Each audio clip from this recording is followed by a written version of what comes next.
In Philippians 2:12 and 13, Paul says that we are to work out our salvation with fear and trembling. But running a smart search in Logos, we see that Paul clearly teaches elsewhere that we are not saved by our works, but by faith. Romans 3:28, for we hold that one is justified by faith apart from works of the law. Or in Romans 6, Paul contrasts the free gift of salvation with wages, that is, something earned. This is why Paul in Romans 11 can say that if it's by grace we're saved, then it's no longer on the basis of works. If it's earned, then by definition, grace would no longer be grace. So Paul says in Romans 4 that to the one who works, his wages aren't counted as a gift, as grace, but as his earnings, his due. In contrast stands the one who is justified not by works, but by faith. Another key passage is Ephesians 2:8 and 9, where Paul says that we're saved by grace through faith, not a result of our works. And yet, when we continue into verse 10, even though we are not saved by our works, Paul nonetheless says that we are God's workmanship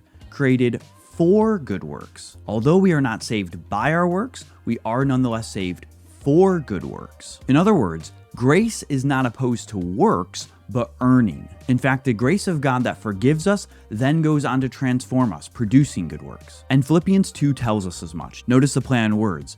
We are to work out our salvation, for it is God who works, same root, within us, causing us to will and to, again, work for his good pleasure. In other words, even as we work, it's only by God's grace working in us to produce those good works. And this matches Paul's theology elsewhere. 1 Corinthians 15:10, Paul says, I worked harder than any of them, though it was not I, but the grace of God that is within me. Lynn Cohick joins me on What in the Word to discuss Philippians 2:12 and 13. Be sure to check out that episode and follow along for more on in-depth Bible study.